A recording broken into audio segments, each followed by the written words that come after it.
right, let's get started. Welcome. Thank you for coming on this dreary day. My name is Joshua Cole. I'm the director of the Center for European Studies, and I'm very pleased to be able to introduce our guest today. Before I do that, though, let me just take the opportunity to make two announcements about upcoming lectures.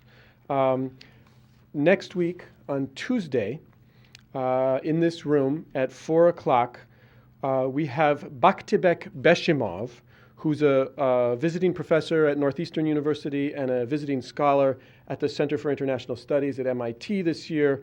And he's also a parliamentarian, twice being elected to the parliament of Kyrgyzstan. And he's going to be giving a lecture called The Power of Weak States in Central Asia. On Thursday, April 17th, we will have the last lecture in the series of which this is a part, the Conversations on Europe. Our visiting postdoc from the European University Institute in Florence, Jean-Thomas Arrighi, will give a lecture entitled Can Nationalism Be Multicultural? Comparative Insights from Contemporary Scotland and Catalonia. So I think it would be, actually, I think it'll be a terrific talk. So please do try and make an attempt to come see those. So our guest today is Douglas Holmes, an anthropologist from the State University of New York at Binghamton. He's the author of 3 remarkable books, and I have to say, just as a plug, he is certainly one of the more intriguing and interesting scholars working on contemporary Europe. I say this as a historian who has learned a lot from ethnographers and anthropologists who have turned their gaze and their discipline onto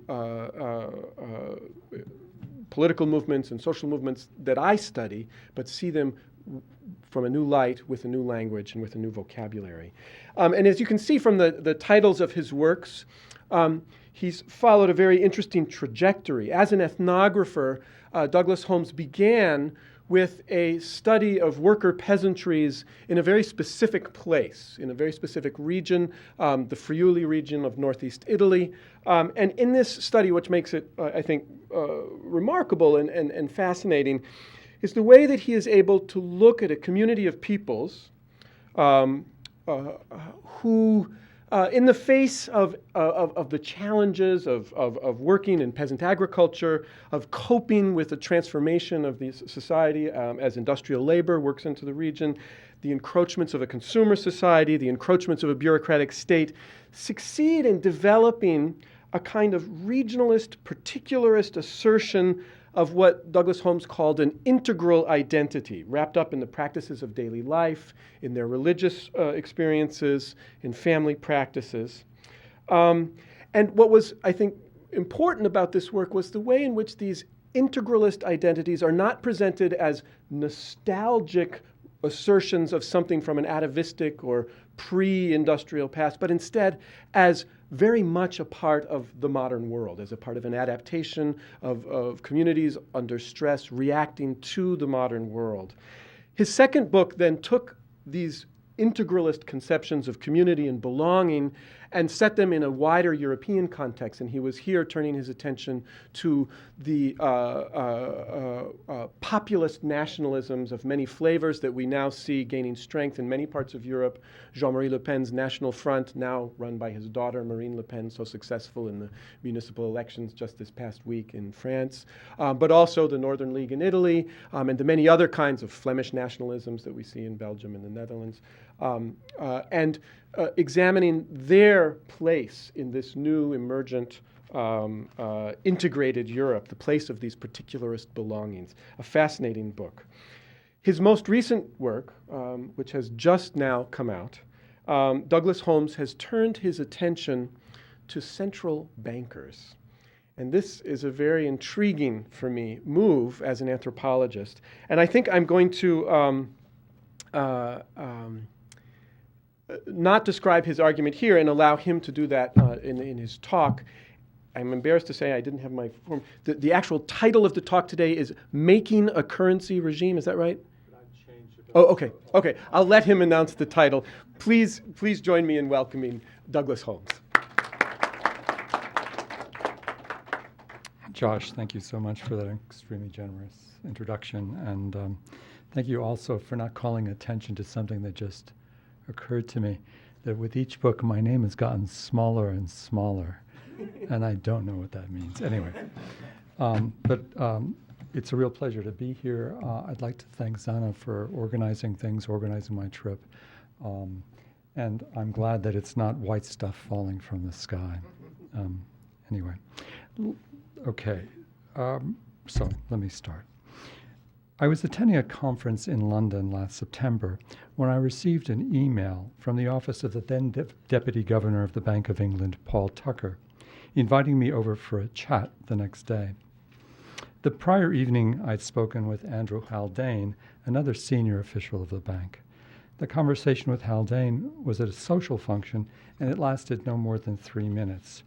But it had answered what were a decisive series of questions for me at the time. I had visited the Bank of England on a number of occasions, but the visit last September was the first time I was ushered into the inner sanctum of the Old Lady of Threadneedle Street. As I walked through the hallways of the ornate building, accompanied by one of the bank's ushers clad in a pink jacket and tie, 3 questions went through my head. Questions that had recurred just about every time I'd set foot in a central bank since late 2001. First one was, how did I get here? The second one was, why do these people talk to me? And the third one was, why are they interested in what an anthropologist has to say? As it turns out, these are the questions that seem to preoccupy just about everyone I talk to when I discuss my work. So I've sought to address them as a means to engage the substantive issues of money and credit that have been the focus of my work for more than a decade. The issues of monetary affairs are notoriously difficult to describe, so this is also my effort to try to make them legible, or more formally, to articulate monetary issues in a language that can sustain a public discourse. As you've just heard, I recently completed a 3rd volume of an ethnographic trilogy that began with the publication of Cultural Disenchantments, Worker Peasantries in Northeast Italy, and was followed by Integral Europe, Fast Capitalism, Multiculturalism, Neo-Fascism. Economy of Words continues to explore themes introduced in these earlier volumes. But of all these texts, this one has taken the most unusual and unexpected turns. Collectively, these books cover an extended journey spanning 3 decades that ultimately brought me to experiments with language pursued by central bankers at the European Central Bank, the Bundesbank, the Swedish Central Bank, the Reserve Bank of New Zealand, and the Bank of England. My research is not about the financial crisis per se. Rather, it is about the creation of a monetary regime, a regime impelled by a series of communicative experiments that predates the crisis and that have continued to be refined and modified in the teeth of the unfolding turmoil. Indeed, this compendium of experiments in which we are all participants, knowingly or not, has been instrumental in the management of some of the most vexing circumstances that arose in the wake of the failure of financial markets in 2008. Known narrowly and rather prosaically as inflation targeting, these experiments established the intellectual architecture and the regulatory mechanisms of a monetary regime that I have defined in relationship to the concept of a public currency, a term used in passing by Mervyn King, the former governor of the Bank of England. At the heart of this regime is a far-reaching premise. The public, broadly, must be recruited to collaborate with central banks in achieving the ends of monetary policy, namely stable prices and confidence in the currency.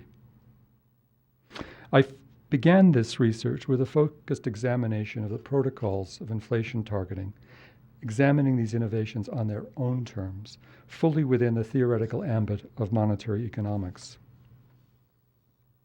These innovations are well known and widely understood to have revolutionized the fundamental practices of central banking over the last 3 decades. They have, of course, received extended academic treatment, and I have particularly benefited from the work of 2 theorists, Alan Blinder and Ben Bernanke. But almost immediately I realized that inflation targeting constituted an experiment that exceeded the intellectual bounds of macroeconomic economics and monetary theory. I recognized that the protocols of inflation targeting encompassed practices that could be recast as a series of broad anthropological and linguistic experiments. Let me emphasize that central bankers have known implicitly that they were designing a framework that exceeded conventional understandings afforded by monetary economics. They have known, too, that they needed a new or different analytical vocabulary to address key issues at stake in this emerging regime. And I was in a position to provide an alternative language that could foreground these unmarked and unarticulated aspects of the regime. The aim of this broader experimentation is, I think, clear. Central bankers have, for 3 or 4 decades, been engaged in a deep, albeit implicit, anthropological exploration, a search for a new means by which monetary affairs could be anchored conceptually, not to gold or to regimes of fixed exchange rates, but by means of an evolving relationship with the public, a relationship in which our predicaments could serve as the fulcrums of and for policy. I'm going to return to how I recast inflation targeting anthropologically, but before I do that, let me quickly review the core purposes of central banks and the contemporary role of central bankers. These are the core purposes as defined by the Bank of England, but they're closely aligned with what other central banks see as their fundamental responsibilities. The first one here is the responsibility basically of controlling inflation and deflationary forces in the economy as a whole, and this role is exercised through the regulation of interest rates, the policy rates of each central bank. The second core function is, the second core purpose is financial stability, and this is about maintaining the integrity of the financial system and in event of emergency, serving as the lender of last resort. And we can come back and talk about these later. As I'm sure you all know, central bankers are members of an elite group of government appointees numbering in the dozens globally.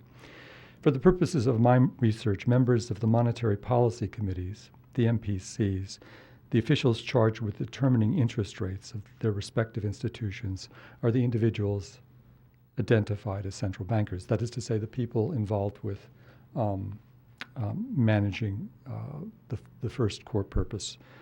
These are the people who I'm talking about today. These figures do not, however, merely carry out the procedures of a technocratic officialdom. Rather, they, in many cases, the designers of this new monetary regime. It is they who have crafted its distinctive linguistic and communicative features. Further, they see their institutions and the ideas that animate them as inevitably works in progress. The ultimate status of their labor is, from their perspective, uncertain and open to continual refinement and revision. Senior officials among these institutions typically know each other personally. They are generally aware of their respective policy positions, and in extreme circumstances, they're fully prepared to coordinate policy interventions to address what are seen to be threats to the global economy and financial system.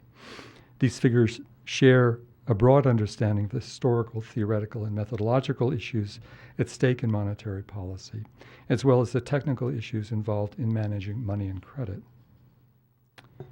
That said, they work within national traditions of research, analysis, and decision-making specific to each central bank. And as a legal matter, they are accountable to different national constituencies and various forms of legislative oversight. Although there is a broad consensus on state-of-the-art practices of monetary policy, central bankers do not speak with a single voice. Far from it. Within each of these institutions, there are diverse perspectives and positions on policy and practices, and a willingness on the part of senior officials to articulate them forcefully. I want to draw attention to a particular role assumed by central bankers.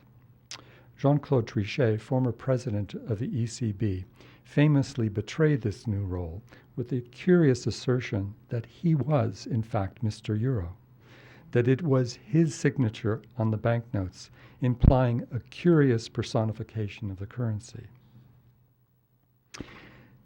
This peculiar side was, I think, more than an expression of mere vanity. Trichet was asserting that central bankers must continually speak, as it were, for their respective currencies and for the monetary institutions that regulate them. Their spoken and written communications are obliged to model linguistically credible relationships with the public. And this, as I suggested above, is a defining feature of contemporary monetary policy, and the feature that is pivotal in recasting monetary affairs as anthropological practices. To this end, I've aligned my ethnographic research with a series of communicative experiments, again, what has come to be known cumulatively as inflation targeting, experiments initially designed by the German Federal Bank in the 1970s, and refined and formalized as policy by the Reserve Bank of New Zealand in the 1980s. These are experiments that seek to influence, and this is where it gets a little uncanny. Well, I should have a little sip of water, I think. These are experiments that seek to influence future sensibilities. Not merely sensibilities about the future, but also sensibilities in the future, to shape the expectations that impel the most fundamental dynamics of market economies, the evolution of prices. The logic guiding these experiments goes like this. If the behavior of prices is expectational, as Irving Fisher, John Maynard Keynes, and Knut Wicksell proposed in the 1930s, then an anticipatory policy that projects central bank action into the future becomes a means to influence these sentiments. The instruments developed to manage expectations are expressed most concisely in official statements, typically running between 500 and a few thousand words, which the major central banks of the world publish periodically in support of their interest rate decisions. Rounds of speeches and press conferences by senior personnel of central banks elaborate and explain policy statements in relationship to research and analysis on the trajectory of economic and financial conditions. These macroeconomic allegories, as Alan Blinder and Ricardo Rees term them, in clear evocation of the persuasive labor these narratives are called upon to perform, draw on the full intellectual resources of these institutions, the research acumen, the judgment, and the experience of their personnel. They project a forecast of economic and financial conditions over a time horizon of approximately 1 to 2 years, along with an explanation how the respective bank's interest rate policy will maintain consumer prices around an inflation target, usually 2%, or within an inflation target range, typically 1 to 3%. And again, here's where it gets a bit uncanny. As economic agents, that is you and I, assimilate policy intentions as our own personal expectations, we do the work of the central bank. As we come to believe the serialized allegories crafted and communicated by these institutions, we underwrite the monetary regime with faith and credit.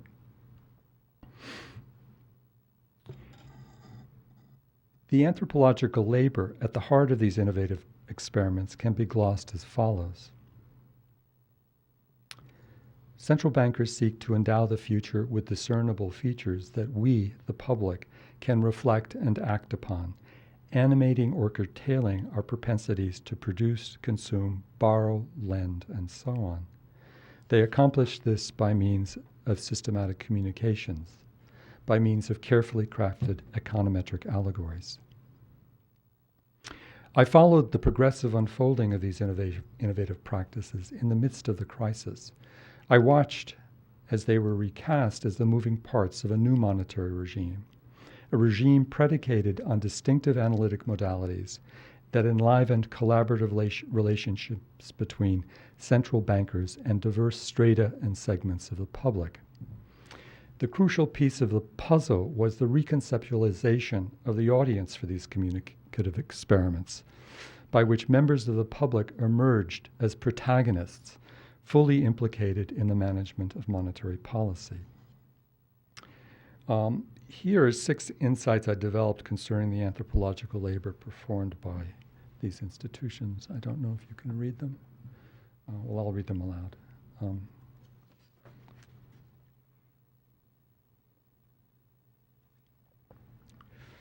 The first is that I demonstrated that the work of John Maynard Keynes had anthropological affinities. Making monetary policy legible and persuasive is a key communicative challenge for central bankers, a challenge that is unmistakably Keynesian and emphatically anthropological.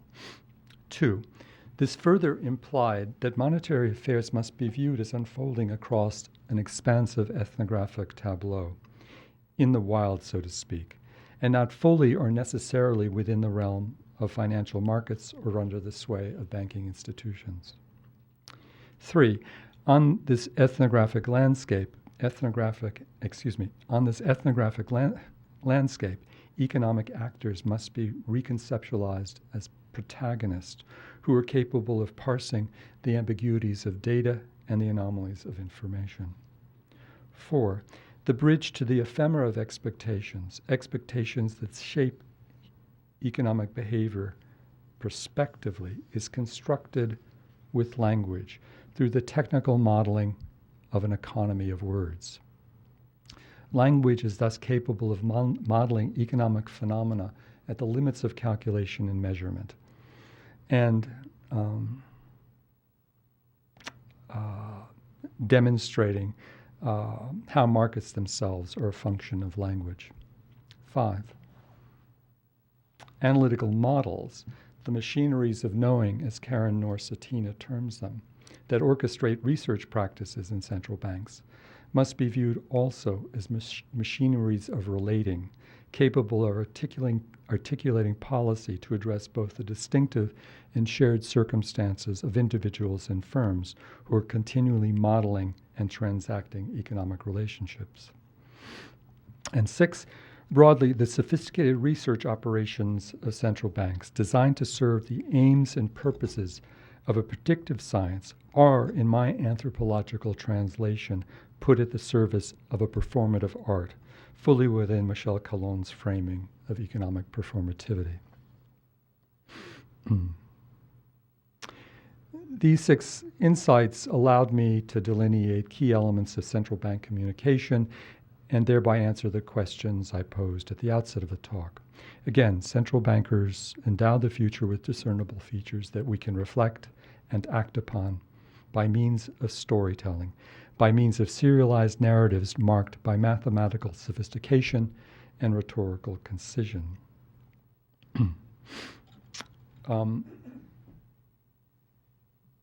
Gillian Tett wrote a column focusing on my work last summer. And the creative wags at the Financial Times accompanied the text with a cartoon. I presume I'm the fellow with the jaunty hat in the bush. The column provoked, according to Gillian, a huge response within the FT and among its readers, and my inbox on my email has not recovered yet. Anyway. Obviously, I was flattered by the column, but of course I thought the account of my work was truncated and oversimplified. Like a true academic confronted with very positive public recognition, I felt injured. I felt, of course, that my engagement with central banks went deeper, and the anthropological affinities I had uncovered were far more consequential. These deeper issues engendered another series of questions, again, very flat-footed questions. Where do these stories come from? How are they created? How do they establish the architecture of a new monetary regime?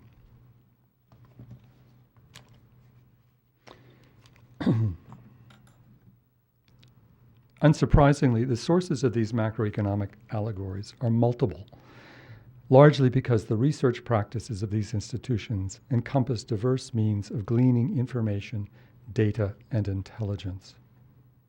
For example, one fundamental source of storytelling is the complex forecasting models that each central bank employs, specifically for the purposes of policy formulation.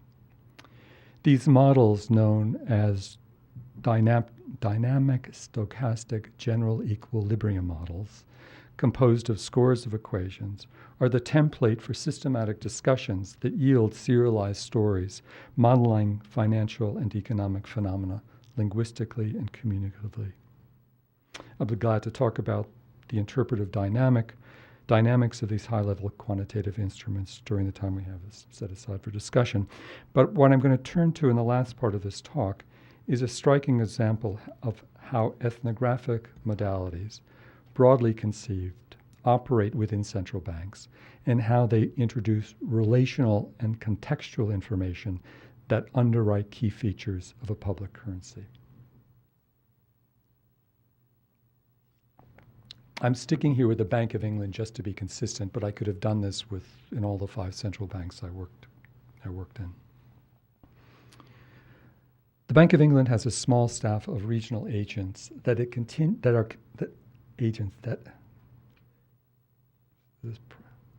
the singular and plural just disturbed me here. Yeah, regional agents.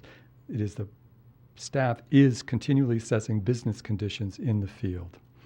The bank has 12 agencies that operate across the UK, charged with reporting inferentially on the current state of the economy. Each of these modest regional offices consists of an agent, 1 or 2 deputy agents, and a small number of support personnel.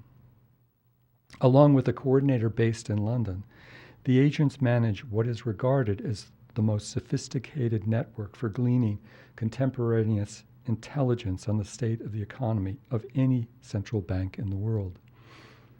The agents and deputy agents are typically senior economists, often with extensive experience in other divisions of the bank, from financial stability to information technology. They understand the language of monetary policy and the analytical assumptions of macroeconomics.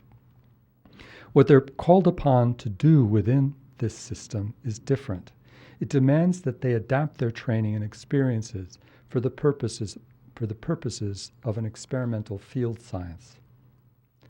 The network is composed of approximately 7,000 contacts in the business community, as well as in governmental and non-governmental agencies, and 700 or so of these contacts are interviewed each month. The contact pool is selected with a cross-section of companies in terms of sector, location, and size in order to get a reasonably balanced view of the UK economy as a whole. There's an amplification effect that ramifies across this communicative field. Each of the 7,000 contacts, the moving parts of the network, are continually in conversation with scores of their own contacts, creating enormous epistemic apparatus of secondary and tertiary contacts, tertiary actors, that extends the field of intelligent gathering far beyond the shores of the UK, yielding a system for gleaning information with a global reach. The agents typically develop via phone calls and email exchanges an agenda in advance of these meetings with contacts, whether it be a large manufacturer, a medium-sized real estate developer, or any one of a variety of retailers. However, as the agents were quick to point out to me, contacts are by no means restricted by these agendas, and they are often eager to direct the discussion about their businesses in directions that they feel are significant, if not urgent. Far from being perturbed by the initiative taken by their contacts, the agents think that it is in precisely this manner that the analytical potential of the network is maximized. Indeed, it is the potential of the contacts to portray their business predicaments on their own terms and in unforeseen ways that gives this information gathering arrangement its vitality. Contacts can expand the parameters of economic discussions in a manner that can and has captured emergent conditions. The results of these confidential interviews are scored and summarized in a monthly economic report and then encapsulated by the agency's coordinator in a concise briefing document presented for discussion to the Monetary Policy Committee of the Bank of England just prior to the committee's monthly deliberation on interest rates.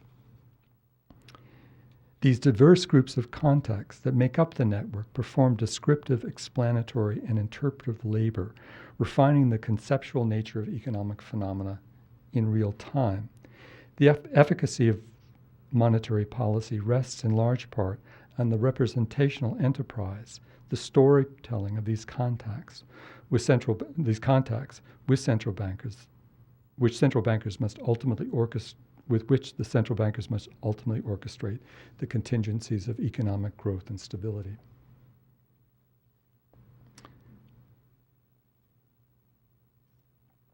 Periodically, the members of the Monetary Policy Committee, including the Governor of the Bank of England, accompany agents on these forays into the field. And here is an example.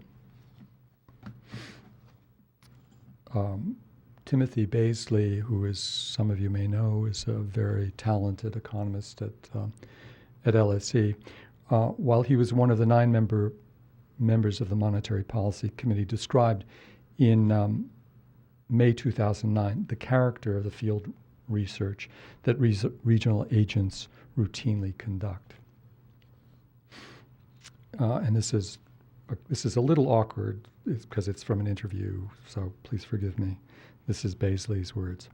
Well, you know, I spend a lot of time, and it has been one of the joys when I've been on the MPC, talking to business people. In fact, only last week I was out on the road 40 or 50 miles away from London, talking to a number of contacts. And it is really interesting when you kind of, if you like, almost take the anthropological approach to the global crisis. You sit down perhaps with an entrepreneur, someone who is in a small business, could be a mid-sized business, and they give you their own window on the global crisis. And what is interesting about that is each of them will have their own particular story about it, how it is hitting them. And while in the end we talk of these big macro trends, it's really pretty fascinating to see how it plays out in a particular context. One thing you quickly learn, though, there is no single model of how the global crisis is evolving at the micro level, even though the big picture trends are very familiar. Close quote.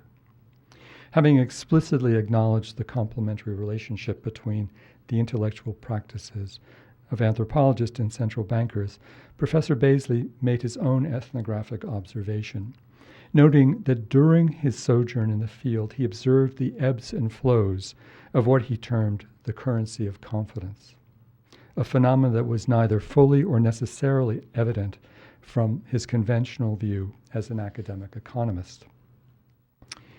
We hear time and time again, Baisley continued, that the currency of confidence is hugely important to people who run businesses. Something I perhaps learned as an economist. We do talk about animal spirits. We talk about the psychology of confidence, but it is something I guess I hadn't quite appreciated as much as I do now as I go on the road, close quote. Going into the field opened interpretive insights for Baisley, insights on how the decisions that he was making as a member of the MPC shaped expectations and animated or subverted confidence. This purview permitted access to the motives and reflections of protagonists operating in various domains of business, allowing him to engage the creative dynamics of the economy in vivo, dynamics not merely or necessarily reducible to Adam Smith's invisible hand and Alfred Marshall's supply and demand curves. Baisley and his colleagues on the MPC draw on the intellectual acumen of the network of actors across the UK to creatively engage the foundational dynamics of the economy rooted in learning and experience.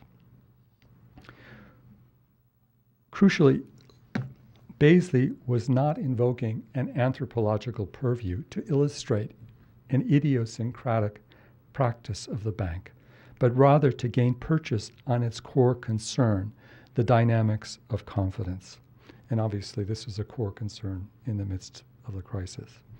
The bank actively aligns its policy with the experience of thousands of contacts and with their insights into various predicaments that they face. By so doing, the bank demonstrates how the efficacy of monetary policy rests on the enterprise of these contexts, distinct from the abstract rational actors of classical economic theory, but again, protagonists with whom the bank must orchestrate the contingencies of economic growth, stability and growth.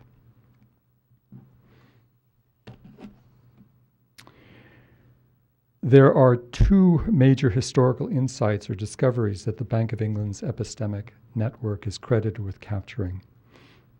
In the mid-1990s, during a period of unanticipated price moderation, the agents of the bank were able to provide a compelling explanation. Their contacts were telling them that their costs were moderating because of China.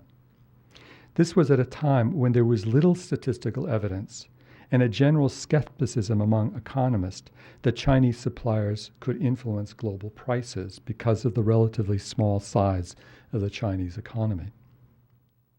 The consistent articulation of this fact on the part of a range of contacts was increasingly persuasive to the agents, and they in turn were able to convince members of the Monetary Policy Committee of this reality long before it became a widely understood phenomenon, and certainly before it became apparent in statistical aggregates. Similarly, early in the last decade, the unexpected moderation in wages across the UK was explained by context in terms of new patterns of immigration from Eastern and Central Europe.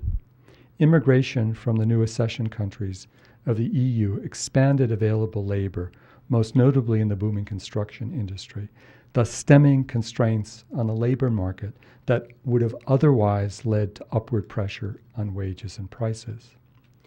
The shifting dynamics of the UK labor market were not fully evident from the standpoint of conventional statistical measures, and yet it was strongly expressed in the accounts of context in the field.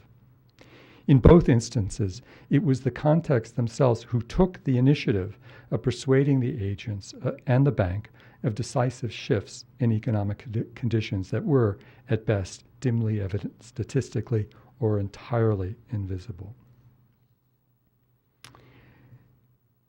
These two historical calls raised the visibility and credibility of the bank's network. However, as the financial crisis unfolded in late 2008, the agent's role and the value of the epistemic network were further enhanced.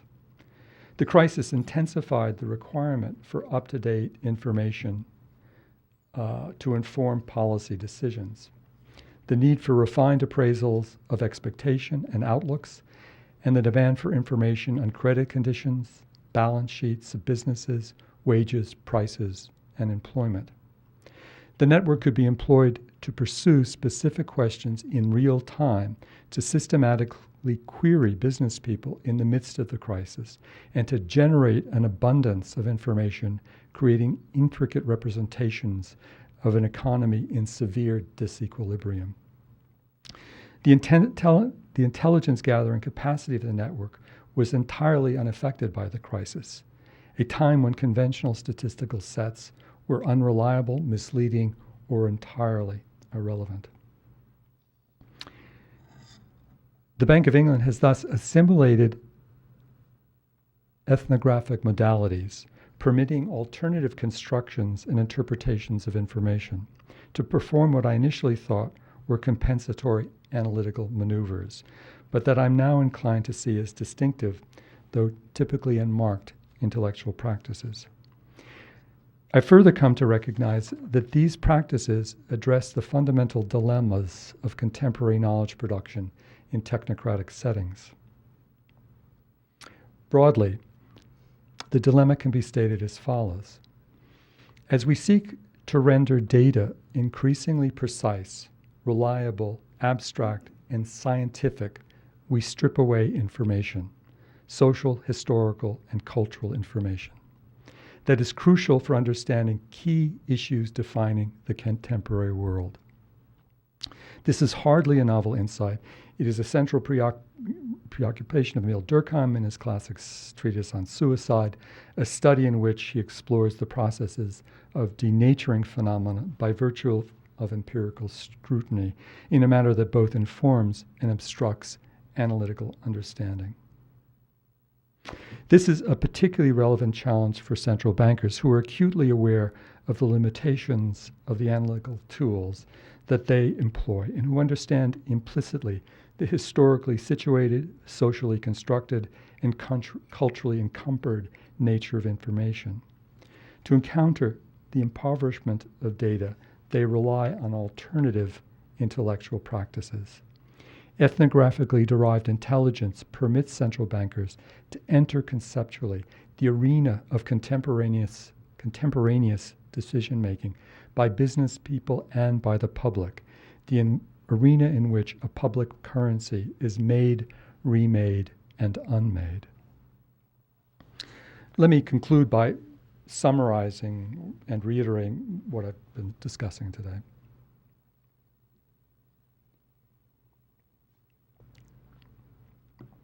Central bankers have for 4 decades been engaged in a search for a new means by which monetary affairs could be anchored conceptually, no longer to gold or regimes of fixed exchange rates. Their solution has been the crafting of an evolving relationship with the public, a relationship in which our predicaments are recognized and come to serve as the fulcrums of policy.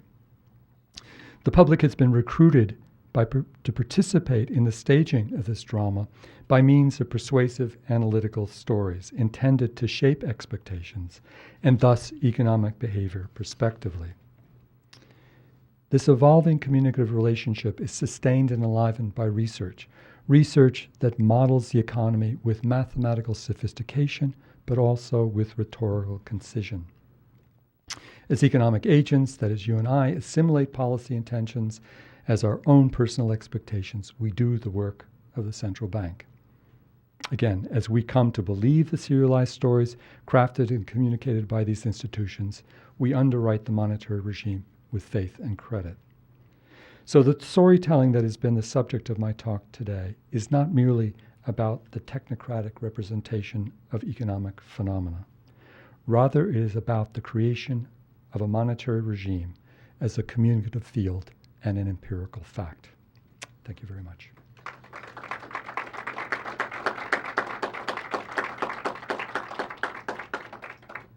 I'm just going to let you field questions. Sure. Now, I should just, all of these,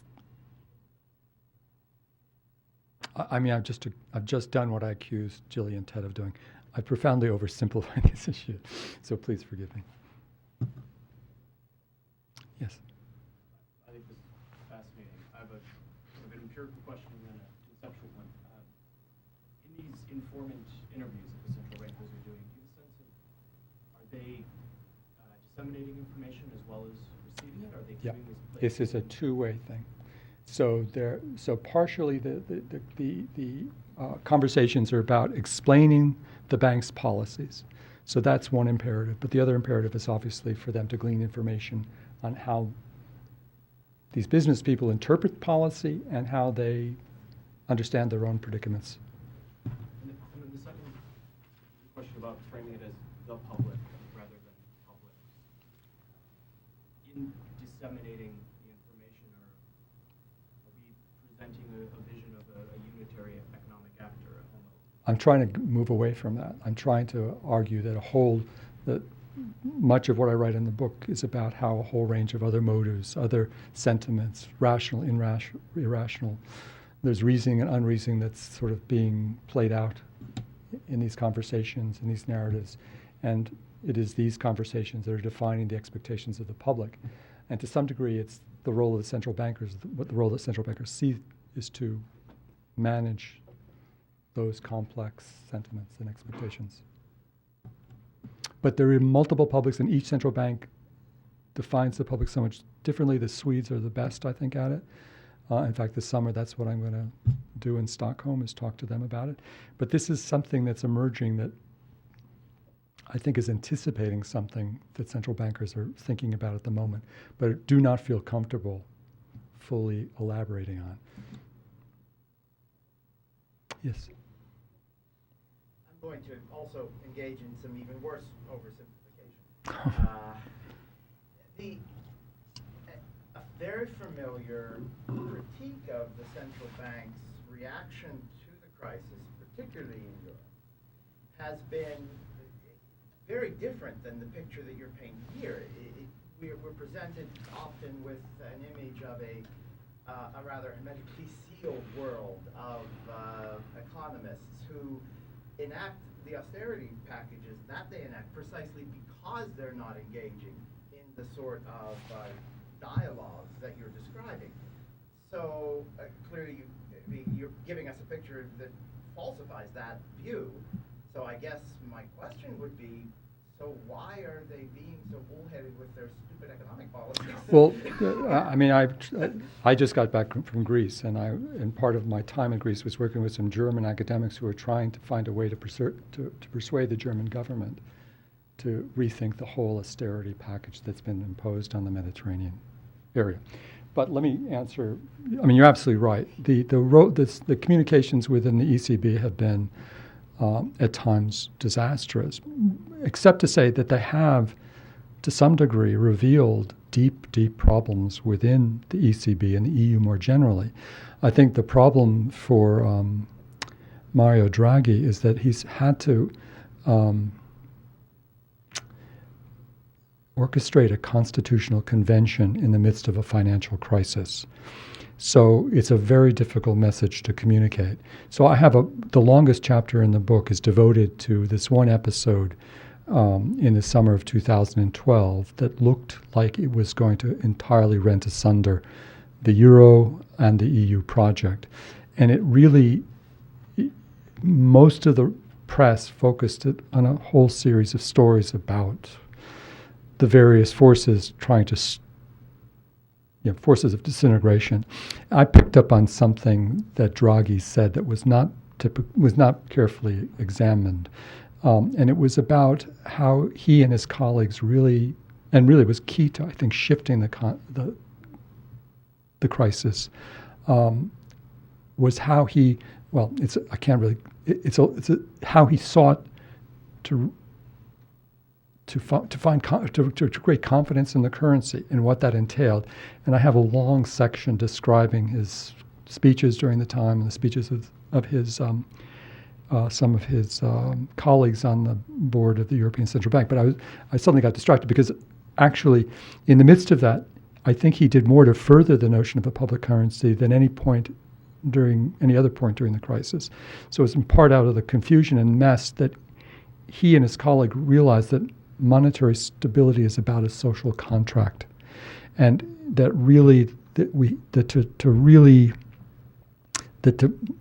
the euro was not just about monetary union, was not about merely the regulation of prices, but of a deep and profound social contract. And that began to alter the discussions within the ECB, began to give some of the Draghi and his colleagues a means to address some of the challenges that the Germans were posing. And I think if we look back at how the European crisis, both the sovereign debt and the financial crisis, if we look at the history, I think the summer of 2012 was the moment in which things began to change. And it was, if you look, again, it was very few select speeches. You can see something dramatically taking shape that both demonstrates the initial confusion and misdirection and at one point panic about policy, and then an attempt to resolve it by thinking through these issues of a social contract and really, again, laying out what are the foundations of a public currency. Yes? So in that vein, you would say that Draghi's famous statement that the ECB would do anything necessary to maintain the euro as an affirmation of that. That was it. Contract. That was it. That was the day. I mean, I think it starts, it's just before, it's July 9th, 2012, I believe, and he's speaking to the monetary and the Committee of the European Parliament that oversees the European Central Bank. And he lays out not just, his statement had been made, I think, a week before in London, but he lays out what that agenda meant. And if you see it, it's a very interesting shift in the language and a very important moment. And again, I think it goes very far in laying the groundwork for a public currency.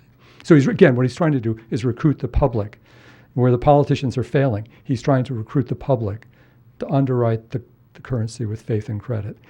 And, Trying to reassure. Certainly, and through reassuring initially. I'm a little dubious about the recruitment aspect, but certainly the reassurance and all that. And the essential importance of confidence. Yeah, well, that's what he was. But recruiting them is by making them Oh, believe.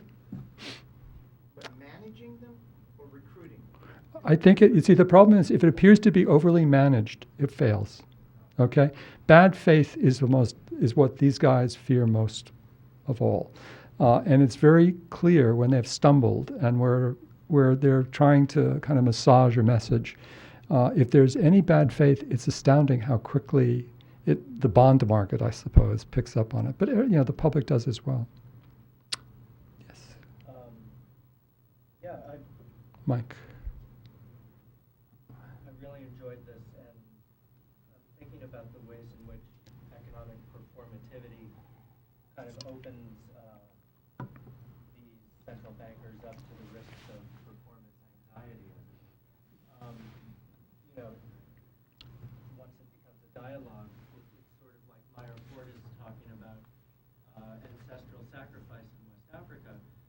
When these guys are making their sacrifices to these purportedly omnipotent ancestors, they're basically saying at the same time, listen, if you don't come through and the lineage doesn't succeed in reproducing itself, there's not going to be anybody left to make sacrifices to you in your history too. If we're history, you're history, right?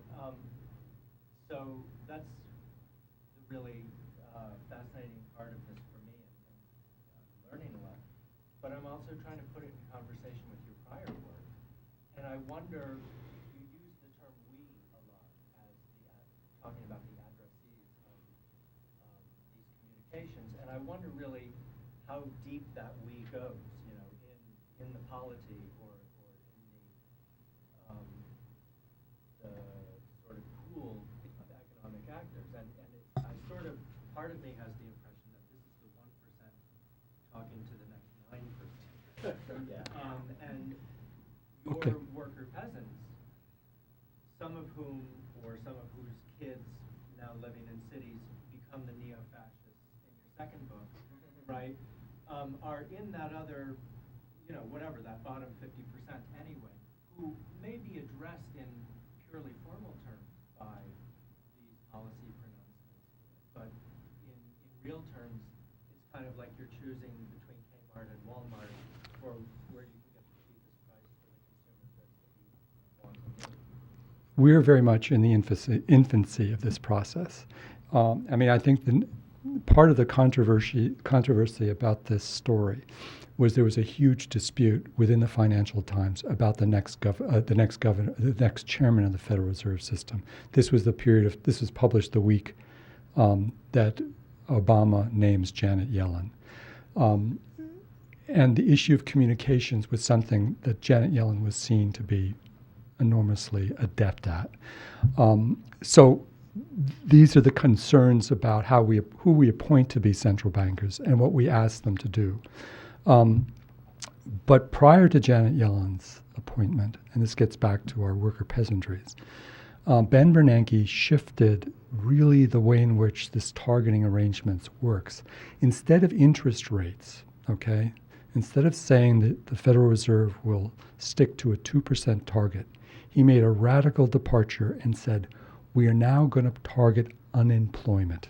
So rather than the abstraction of an interest rate, of an inflation rate, he was beginning to shift the "we" issue and say that the central bank is trying to serve the interests, a different set of interests, no longer the interest of finance, of markets, but the interests of the unemployed. Now, again, Bernanke is just beginning to develop, or was just beginning to develop this rhetoric, just beginning to develop this role for a central bank. And he was often awkward in doing this. Janet Yellen is somewhat better. But again, what I'm trying to do is see what is the trajectory of this stuff, what is emerging out of this. And I think ultimately it'd be a wider effort to address the public and indeed to define the public and the various straight-in segments of the public. Again, the Swedes have been very, very good at doing this. And people listen. I mean, the one that always struck me when I lived in New Zealand, I studied finance, but I still don't understand the kind of mortgage I had in New Zealand. I have no idea. I don't know what was going on in it. It was a very curious instrument. I mean, my wife I just didn't understand it. But what I did understand was that the interest rate was set every 3 years, reset every 3 years, and that the governor of the Reserve Bank of New Zealand played a huge role in making decisions about the overnight policy rate of the Reserve Bank of New Zealand, and that in turn determined a whole range of commercial interest rates, including mortgages. So I began listening rather carefully to his pronouncements, as did many New Zealanders who had mortgages. So, in the United States, I think most Americans still have, the vast majority of Americans have fixed 30-year mortgages, so it's not quite as an important thing. But many, many countries, the vast majority of countries, I think, people typically have mortgages that are floating or reset periodically, and they realize that can have a huge impact on their financial condition. So there are ways in which, a broader public can be made knowledgeable of what's unfolding. But you also have to remember that central banks were notorious for being the most secretive operations on the planet. Okay, people believed it was harder to get into the Fed than to get into the CIA in the 1970s and 80s. So what's happened here has been a complete change in attitude, and it could be truncated, it could be reversed, but I'm inclined to think that it's going to continue to evolve. Josh. I love this talk. Well, thank you. I have to read the book. I'm not sure if I understood it all, but let me just highlight one thing. I'm not surprised to hear somebody like you, an ethnographer, making an argument that markets are an effect of language, or a function of language. I don't think that's the word used, a function of language. I'm kind of astonished by the example that you give about how central bankers seem to now be operating as if that's the case. And this great example you give of these research institutions that are out there, and the assembling on the one hand the sort of quantitative economic indicators that we all know about and read in the newspapers, but also this kind of ethnographic knowledge, which is for them at times even superior or indicates something different that they can't have access to with their technocratic techniques. But I have a question then about these two forms of knowledge production that are being generated by central bankers doing research on the state of the economy. On the one hand, there is this kind of quantitative information, and then there is this more ethereal, harder to pin down, bit of knowledge that you call ethnographic, which seems to be generated largely in terms of very short time scales. And my question is this: we all know where to go when we want to find out what the inflation rate was in 1972 or something, right? There are catalogs, there are books, there are records of economic data, databases now. What's the archive for ethnographic knowledge at the central bank? Where do they store that as information? Is that just? It's very rudimentary, and it's all in. I mean, it's only accessible ethnographically in some sense. It's only accessible in their conversations. I mean, let me go back for a couple help. And there's if I was to make this paper longer, you have to remember central bankers faced a remarkable predicament. In terms of quantitative data, the quantitative data is always belated. It's typically when it arrives on the scene, it's 6 months out of date. Sometimes this data can be revised over the course of 3 or 4 years into the future.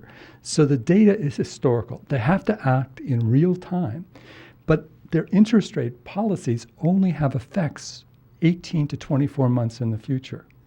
So there's this really remarkable kind of epistemic predicament they face that makes them, creates epistemic anxieties. So I think there is a deep skepticism about this data that they know would be, that they're getting, that's historical, that could be revised. And yet there's something very appealing to the governor of the Bank of England, if he's worried about, in the midst of the crisis, what firms are doing in terms of getting financing, when it appears from the statistical stuff that there's no financing available. How do these firms operate? He can go and talk to the president of the firm, and the guy says, well, this is how we do it, and discover that there are all these other kinds of ways of doing things that are not kind of part of the simplification that data demands. The kind of reductive character of economic data doesn't permit access to these complicated behavioral strategies that people in real businesses and real non-governmental agencies are capable of working out. I mean, there was a terrible question about letters of credit, which you couldn't get during the financial crisis. And again, there were thousands of different crises going on that people didn't really know about at the time, but I was shocked about letters of credit. If you can't get a letter of credit, typically you can't trade stuff. And typically to get a letter of credit, you have to go to senior members of your law firm to get, signed off on a letter of credit that two companies involved in an exchange are in fact viable companies. So it looked to me like, suddenly world trade would collapse just because of that. And of course, people decided they would go ahead without letters of credit, which is an amazing thing. People just trusted each other or mistrusted each other, but they were able to do things. And, again, from the standpoint of a technocratic office in the Bank of England, that would not have seemed possible. But I should also argue that I have a much more extravagant project. I don't know if I should betray this. That I'm beginning to think that, well, you've studied some of these things, and the science STS people have studied these things, that the intellectual modalities that emerged in the early industrial era, the intellectual modalities of quantification, measurement, and so on, that were perfectly suited for the management of industrial economies within stable nation states, that something about those modalities is being eclipsed. They're not being entirely jettisoned, but I think central bankers are actually stumbling on a much broader project. And that part of the solution is using these broader kind of ethnographic narratives to help glean understanding about conditions in real time and conditions that can be thought of as unfolding into the future. Some of you may know Genevieve Bell, it's been written about recently in the Times, an anthropologist who's a very, very senior manager at Intel. And in fact, the stories in the Times don't really reveal quite how senior she is. I think they're preparing her for a major position at Intel. And I gave one of the early drafts of this paper was presented almost a decade ago, and she said, in Intel there was a time, and some of you young people may not even know about this, we used to get printouts from computers. Do you know about this? There used to be paper that, with data. And she said at senior managerial meetings at Intel, your argument depended on the height, how high your pile of printouts was, so that your status was kind of measured by this, by this tower of paper. Obviously, that's no longer the case. But she said increasingly, what seems to influence policy at Intel, of all places, are acute ethnographic narratives. So we know how many chips go to China from Intel, but we have no idea what they're being used for.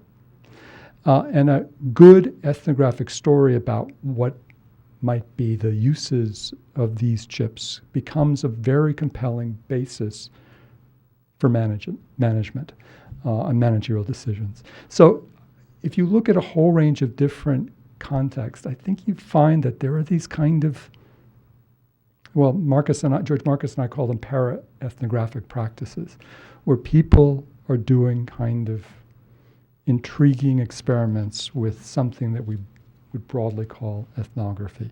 And central banks are probably the most unlikely places to find this. But I think, just about wherever you look, you see these kinds of experiments that are about addressing this key question about problems with data, and efforts to introduce new modalities that address globalization, multiracial, multicultural societies. So that's the broader, more ambitious and perhaps foolhardy agenda that I have now. Yes, Dario.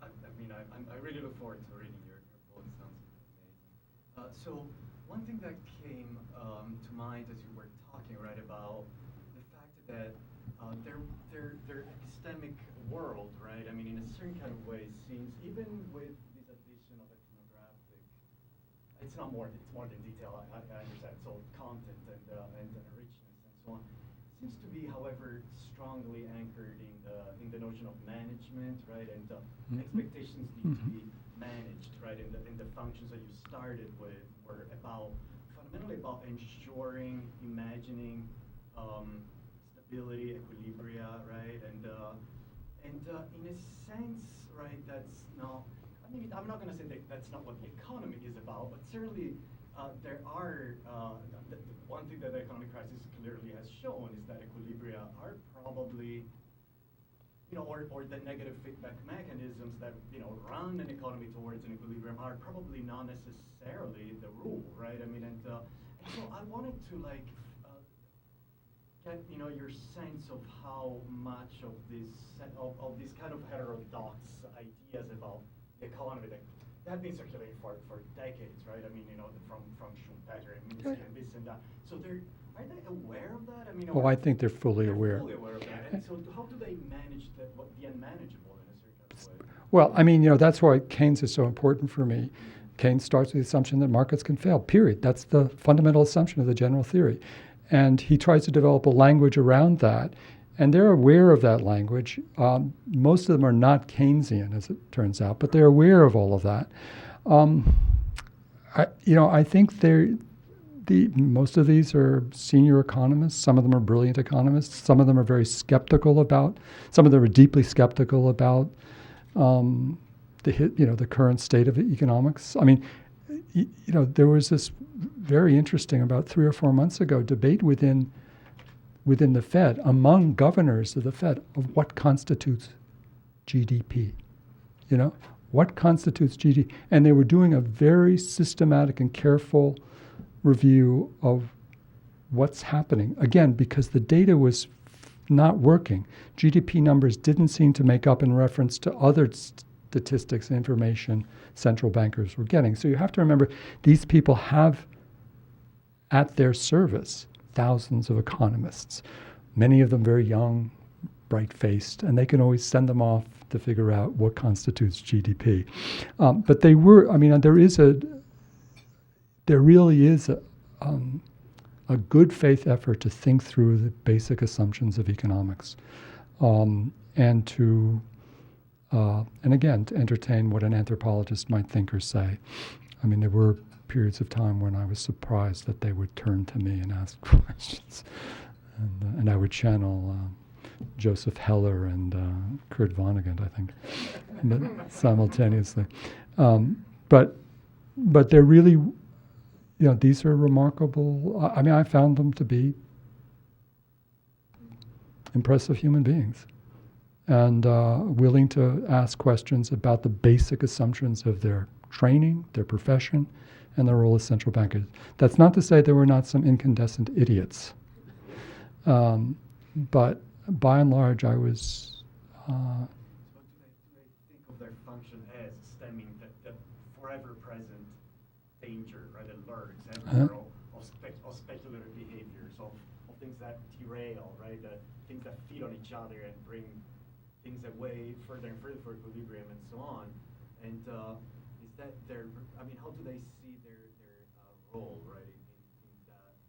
I mean, it's not really about market failure. I mean, it's about really how the market behaves or misbehaves. I think, that's what they're constantly thinking. Can I just quickly something, I just quoted Baisley. he was trained in development economics and worked in East Africa. So when I spoke to him about anthropology, he was completely knowledgeable. You could have had a nice conversation about Meyer Fortis with him. So they are willing to shift gears. The governor of the Reserve Bank of New Zealand wrote his master thesis on the monetization of Tonga that many anthropologists I know have used. One of the deputy governors of the Riksbank, the Swedish central bank, is the daughter of a extremely left-wing anthropologist who will go unnamed. So there are these strange affinities. But again, those are precisely the questions they're thinking about. And the one thing I didn't mention that I think they don't have much space for reflection. And I do think they feel the pressure of decision-making, often a great burden.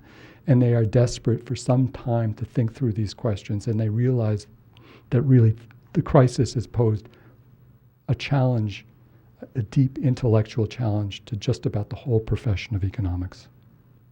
I think. I guess that's what. I think that's, but I think that they will say, we're short-term Phillips curve, long-term neoclassic, but what that means, I'm not sure they're fully.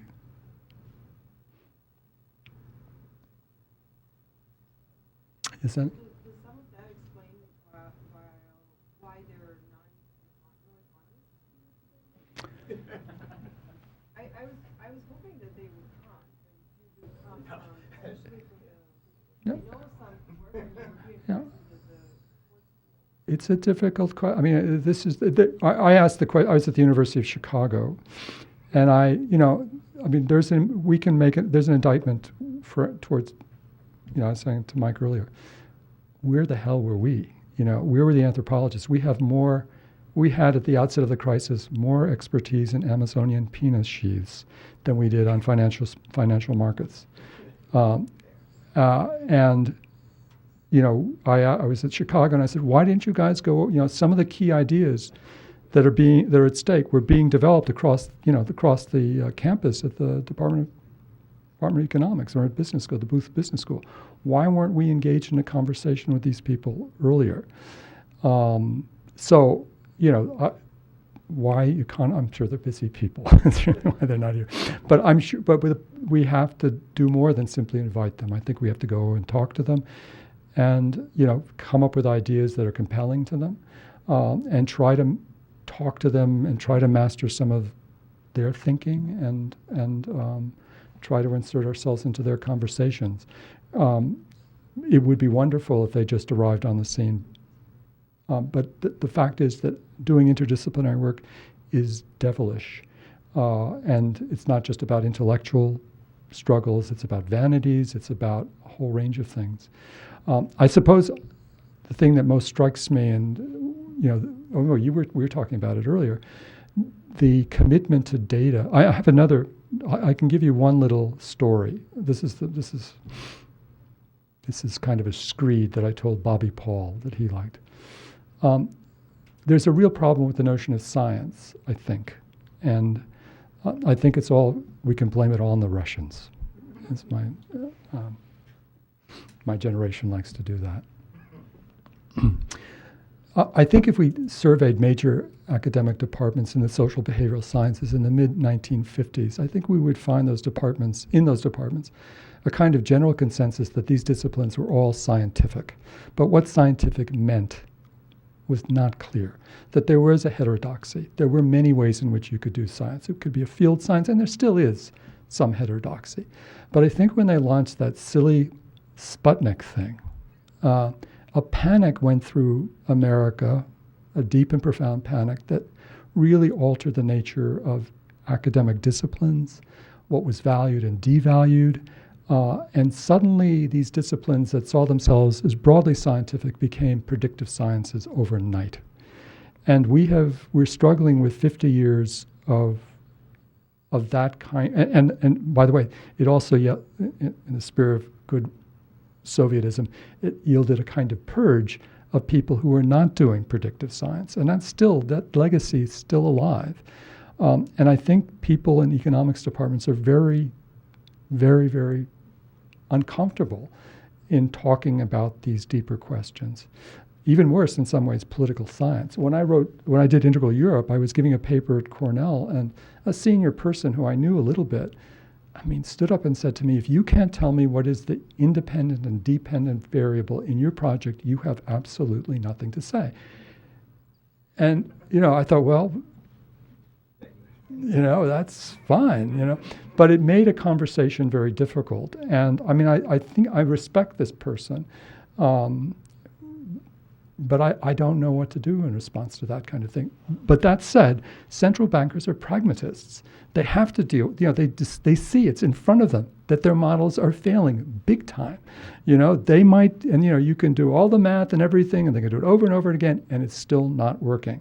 So something else has to be kind of developed. And I think there's an openness among technocrats to these kind of things that are not available among academics. But that's a sad commentary that, again, as I said before, I think anthropologists are implicated this as much as economists or political scientists. So. Thank you very much. Well, thank you. Thank you so much. Thank you.